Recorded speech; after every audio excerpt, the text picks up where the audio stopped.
पूरब की सभी को बहुत बहुत बधाई हो। पूरे सृष्टि में कहना चाहिए, कहाँ कहाँ दृश्य लोकों में और अदृश्य लोकों में ये गुरपुरब मनाया जा रहा है। कि आंखें हैं देख तो वही सकता है।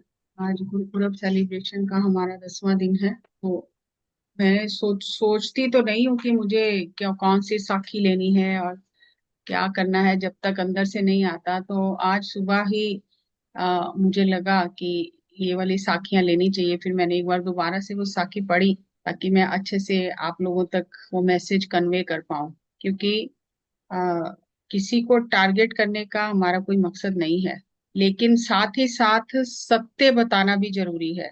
अगर सत्य कोई बोलेगा ही नहीं, सत्य को सामने लाया नहीं जाएगा, तो सत्य क्या है कैसे पता चलेगा। जो हो रहा है होता रहे, ऐसे हमें कुछ लेना देना नहीं है, ऐसा भी नहीं है। अगर आपको सत्य पता है तो आपको उसके लिए आवाज उठानी होगी, बताना होगा।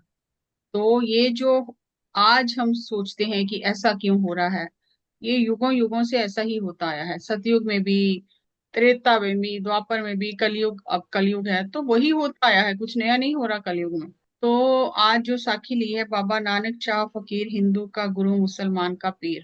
तो लगा मुझे कि ये साखी लेने से कुछ लोगों के मन से ये भ्रम निकल जाएगा कि हम कौन सी डायमेंशन में हैं, कौन सी डायमेंशन में अर्थ जा रही है, कौन सी डायमेंशन में हम जा रहे हैं, कितने लोग हैं, क्या है। तो उसी के लिए ये जब साखी मुझे ध्यान आई कि ये है जन्म साखी में, तो फिर मैंने दोबारा से वो पढ़ी और मैंने हूबहू वो टेक्स्ट कॉपी करके उसको पेस्ट किया है ऑथेंटिसिटी के लिए। और गुरबानी में उसका शब्द भी है। शब्द इसलिए मैं लेती हूँ कि ऑथेंटिसिटी रहे, कि कुछ मैं अपने पास से नहीं बता रही हूँ आपको, जो है गुरबानी में और इतिहास में लिखी हुई हैं चीजें, वही आपको बता रही हूँ। तो एक बार गोविंद के लोग श्री गुरु नानक देव जी के पास आए और उन्होंने श्री गुरु नानक देव जी को कहा कि हमें कोई परमेश्वर की बात सुनाओ। परमेश्वर क्या है, परमात्मा क्या है, कहाँ रहता है, तो परमात्मा की कोई बात सुनाओ। तो श्री गुरु जी ये बात सुनकर बहुत प्रसन्न हुए। क्योंकि ज्यादातर तो क्या होता है, कोई दुखी आता है, मुझे ये दुख है, मुझे ये दुख है, तो श्री गुरु नानक देव जी ने पहले तो उनकी बहुत ही स्तुति की कि मैं बलिहार जाऊं कि मेरे परमात्मा की कोई बात पूछ रहा है आज। तो उन्होंने कहा कि हमें कोई परमात्मा की बात बताओ कि परमात्मा क्या है। तो श्री गुरु नानक देव जी ने कहा कि हे संत जनों, भगवान की माया बहुत अनंत है, जिसका कोई अंत नहीं है। कितना भी बताएं उसका कोई अंत है ही नहीं। वो माया इतनी भगवान की जो विस्तृत है, अनंत है। तो उसमें श्री गुरु नानक देव जी उन्हें बताते हैं कि जो शुक्ल पक्ष और कृष्ण पक्ष में है, वे पितरों का दिन और रात है। जैसे हम साखी भी ली थी ना कि पितरों की कल्याण कराते हैं। तो वो कह रहे हैं शुक्ल पक्ष और कृष्ण पक्ष, ये मुझे नहीं पता क्या है, आप लोगों को हो सकता है पता हो। मैंने सिर्फ ये टेक्स्ट कॉपी किया है। तो वो पता है। है। पता है। शुक्ल पक्ष मीन्स 1 तारीख तक से पूर्णमास तक शुक्ल पक्ष कहलाता है। और शुक्ल पक्ष मतलब पूर्णमासी से अगले दिन जो पड़वा होती है, पहले तारीख से 15 तारीख, जो दूसरा पक्ष होता है। पूर्णिमा और अमावस्या हो गया। हाँ, वो कौन सा पक्ष? एक शुक्ल पक्ष होता है, एक कृष्ण पक्ष। कृष्ण कृष्ण पक्ष। पक्ष। तो अमावस तक होता है तो कृष्ण। अब महावस तक आप होता है। ये समझो कि एक महीना जब होता है तो पितरों का एक दिन और रात होता है उस समय। और उत्तरायण और दक्षिणायन में जो 12 महीने हैं, वो एक वर्ष गिना जाता है अदर वर्ड्स में। और इस तरह का एक वर्ष हो जाए तो देवताओं का एक दिन और एक रात होती है। और जब इसी तरह से 2000 युग बीते तो ब्रह्मा का एक दिन और एक रात होती है। अब हम टाइम की कैलकुलेशन कर कैसे सकते हैं, जबकि इतना डिफरेंस है हर चीज में। तो हम तो सही कैलकुलेशन कहाँ से करेंगे, हमारे पास क्या पैरामीटर है जिससे हम कैलकुलेशन करें कि हमारी धरती पर ये टाइम है तो ऊपर क्या टाइम है। तो वो कह रहे हैं कि इस तरह से 2000 युग बीते तो ब्रह्मा जी का एक दिन और एक रात है। और ऐसे 100 वर्ष होने पर ब्रह्मा जी की उम्र पूरी हो जाती है तो विष्णु जी का एक दिन और एक रात होता है। और यदि ऐसे 1000 वर्ष बीत जाते हैं तो विष्णु जी की उम्र पूरी हो जाती है, और तब ये शिव जी का एक दिन और एक रात होता है। और ऐसे 100 वर्ष बीत जाए तो शिव जी का एक दिन और एक रात हो जाता है। तो यदि ऐसे 100 वर्ष बीत जाते हैं तो शिव जी की उम्र पूरी हो जाती है। तो श्री गुरु नानक देव जी ने उन गोविंद लोगों को कहा कि परमेश्वर की माया एक निमक में इतना घट जाती है, और निमक आंख झपकने को कहते हैं, आंख झपकने में ही इतना कुछ बदल जाता है। तो वो कह रहे हैं जब परमेश्वर की माया का ही अंत नहीं पाया जा सकता तो परमेश्वर का अंत कौन पा सकता है। तो अगर हम इस श्री गुरु नानक देव जी की जो साखी से समझें, तो आप क्या कैलकुलेशन कर सकते हो हम कौन सी डायमेंशन में हैं और कहाँ से आए हैं और कहाँ जाएंगे और कौन सी डायमेंशन का गेट कब खुलेगा।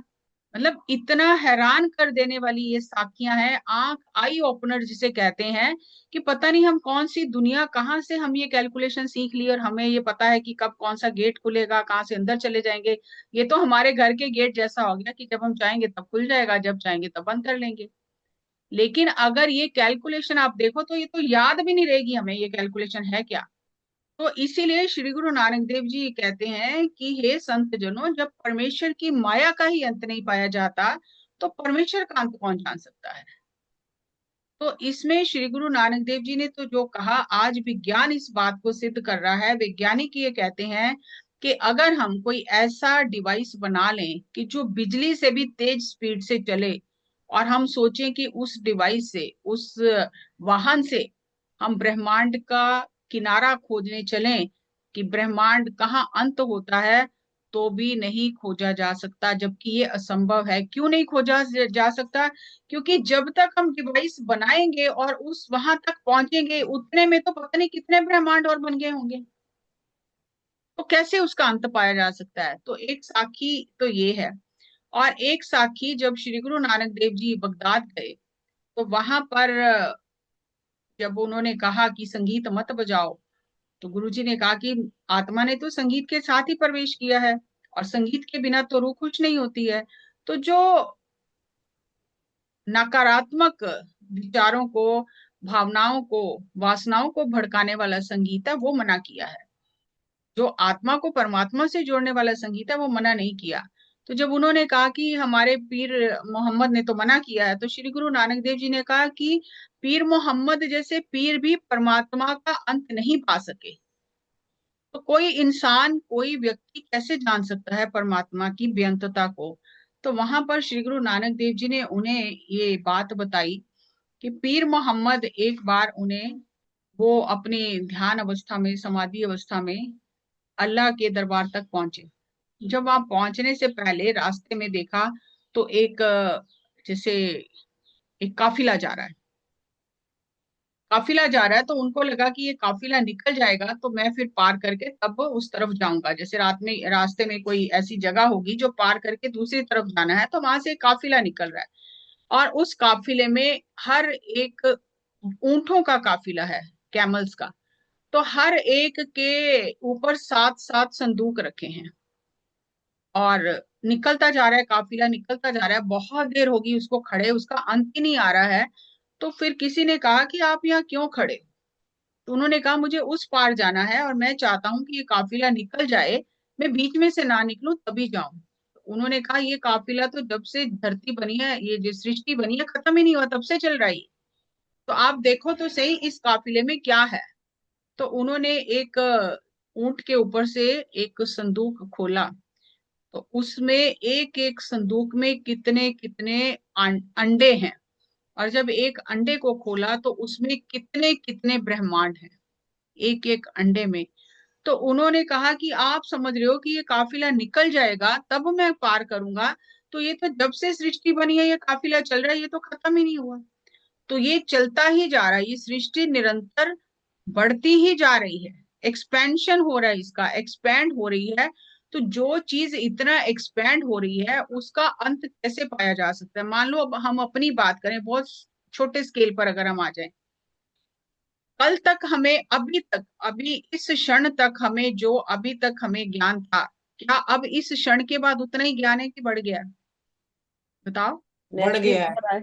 बढ़ गया है। और जब हम ही पल पल आंख झपकने के फर्क, उसी में हम ही इतना एक्सपैंड हो रहे हैं, तो ब्रह्मांड कितना एक्सपैंड हो रहा है, कहाँ पे क्या क्या घट रहा है, एक मनुष्य अपनी बुद्धि से जान कितना सकता है? जब संत कह रहे हैं हम नहीं जान सकते, जो पीर पैगंबर कह रहे हैं हम नहीं जान सकते, तो एक व्यक्ति जान कितना सकता है अपनी छोटी सी बुद्धि से? तो ये बहुत समझने की बात है, और जब ये समझ आ जाएगी ना, तो ये बचकानी लगेंगी ये सब बातें, इनमें कोई रस नहीं बच जाएगा कि मुझे पता चले कि कब खुल रहा है, कौन सा गेट खुल रहा है। ये सब बच्चों की बातें लगेंगी कि इनका कोई सार नहीं है, क्योंकि परमात्मा का द्वार तो कभी बंद होता ही नहीं है। अब आप ये देखो कि जो सिक्खी का केंद्र कहा जाता है हरि मंदिर, ये हरि का मंदिर है अमृतसर में, उसी के द्वार बंद नहीं होते 24 घंटे में। तो जब वो रेप्लिका है, जो जैसा ऊपर है परमात्मा का दरबार, ऐसा नीचे बनाया गुरुओं ने, जब इसी के द्वार बंद नहीं होते तो परमात्मा के घर के द्वार कैसे बंद हो सकते हैं? तो ये बहुत समझने सोचने का विषय है कॉमन सेंस के साथ। तो श्री गुरु अर्जन देव जी ने अपनी वाणी में इसी चीज को अंकित किया है। बहुत सिंपल भाषा है, आपको समझ आ जाएगा, फिर भी थोड़ा सा उसको हम समझ लेते हैं।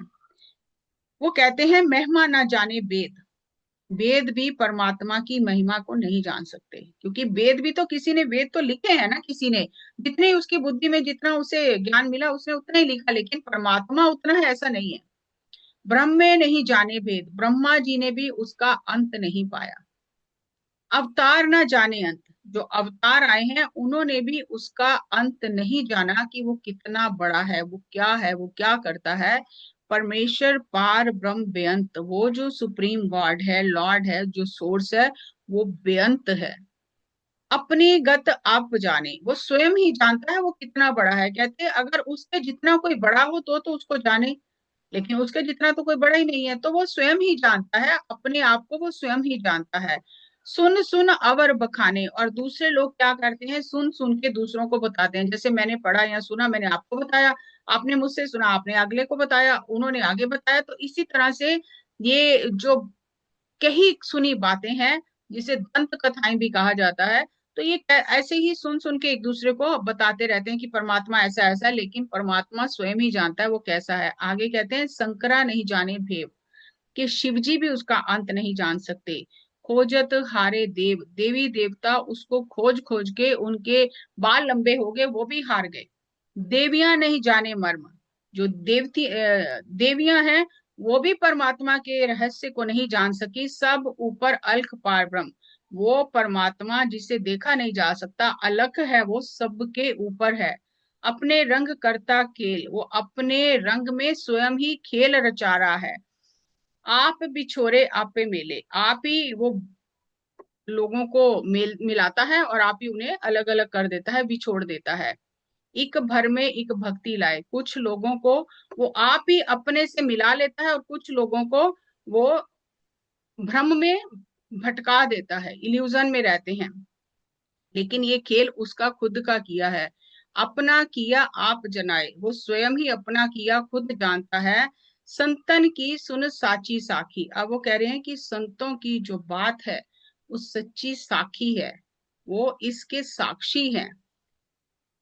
वो शिक्षा जो दे रहे हैं संत, वो सच्ची बात है, सच्ची साखी है, क्योंकि सो बोले जो पेखे आखी, संत वही बोलते हैं जो वो अपनी आंखों से देखते हैं, उससे ज्यादा वो बात करते ही नहीं है।